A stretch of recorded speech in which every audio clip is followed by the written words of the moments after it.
네, 지금은 개인 브랜드 가치를 강조하는 시대에 살고 있습니다. 그래서 스피치 능력을 갖추는 거는 남과 차별화될 수 있는 지름길이라고 생각합니다. 제 책에서는요, 여러분들 1대1 대화 많이 하시잖아요. 대화하지 않을 수 없고요. 그리고 많은 사람들을 대상으로 하는 연설이나 프레젠테이션 할 기회도 참 많은데 스피치를 잘할 수 있게 이 사례와 이론으로 풀어낸 책입니다. 제 책 제목이 공감 스피치인데요. 공감이 바로 그 설득이죠. 공감 스피치는 제 방송 경험과 스피치 경험, 그리고 강의 경험을 바탕으로 해서 스피치의 기본 법칙을 녹여낸 책입니다. 근데 보통 사람들이 말 잘한다 라고 생각을 하면은 스피킹만 생각을 하시는데요. 사실 이 스피킹보다 더 중요한 게 리스닝입니다.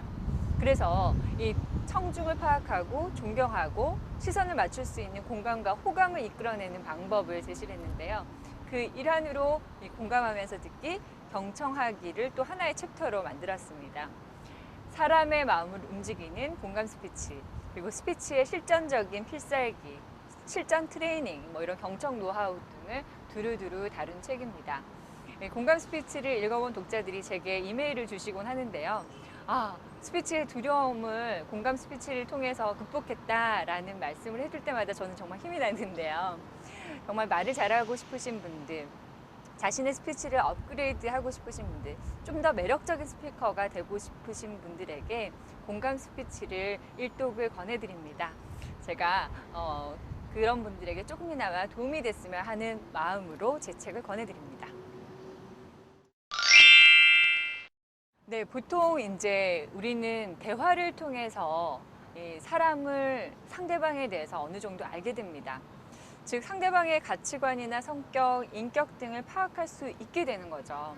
저도 이제 저와 친한 친구들 내지는 주변 사람들과 대화를 하다 보면은 그 사람에 대해서 어느 정도 파악을 하게 되는데요. 근데 저는 거기서 어느 정도 공통점을 발견했습니다.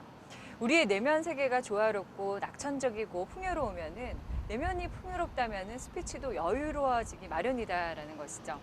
스피치를 할 때 어떤 테크닉이나 기교를 안다는 것은 사실 두 번째 문제인 것 같고요.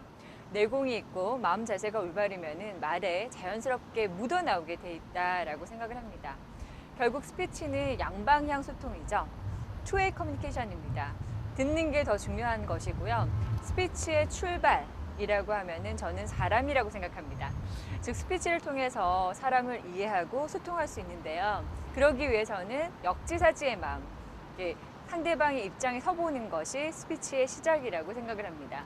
내 생각과 다른 생각이 틀리다라고 하는 것이 아니라 다른 것일 뿐입니다. 이것을 먼저 인정해야 커뮤니케이션이 이루어질 수 있다라고 생각을 하고요. 스피치는 단순하게 기교가 아니라 타인에 대한 관심, 배려, 경청의 마음이 있어야, 또 즉 진심이 있어야 공감과 설득이 이루어진다라고 생각을 합니다. 네, 스피치는 현대 사회에서 가장 필요한 능력이고, 스피치 능력을 통해서 자신의 가치를 높일 수 있다라고 생각합니다. 어떤 일을 하든지 사회생활을 하는 사람에게서 말을 잘하는 것 정말 필수적인 요소이고요. 정말 많은 분들이 말 잘하고 싶다, 어떻게 하면 되나요? 라고 여쭤보십니다. 그리고 세계적인 경영 전문가인 피터 드러크는 사람에게 성공하기 위한 가장 중요한 능력은 바로 자기 표현 능력이다. 21세기 글로벌 사회에서 경영이나 관리는 상호 간의 커뮤니케이션 능력에 의해서 완벽하게 결정될 수 있다라는 말을 했습니다. 현대 사회에서 대중 스피치와 하수를 통해서 자신의 생각을 잘 알리고 상대방을 설득하는 것, 자신이 전하려고 하는 메시지를 오해 없이 전달하는 것은 아주 강력한 무기라고 할 수 있을 겁니다. 네, 자신감이 있고 당당함이 있는 사람은 자기 효능감이 높은 사람이다 라고 얘기할 수 있는데요. 스피치와 성격은 아주 밀접한 관계가 있다라고 생각합니다.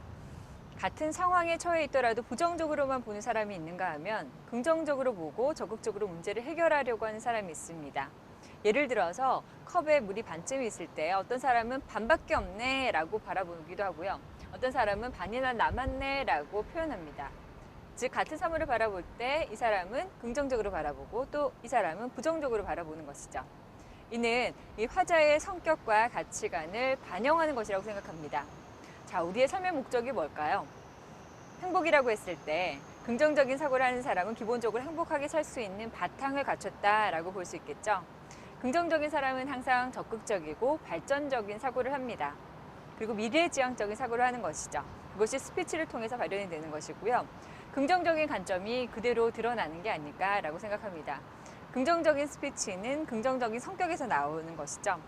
스피치는 성격을 반영할 수밖에 없습니다.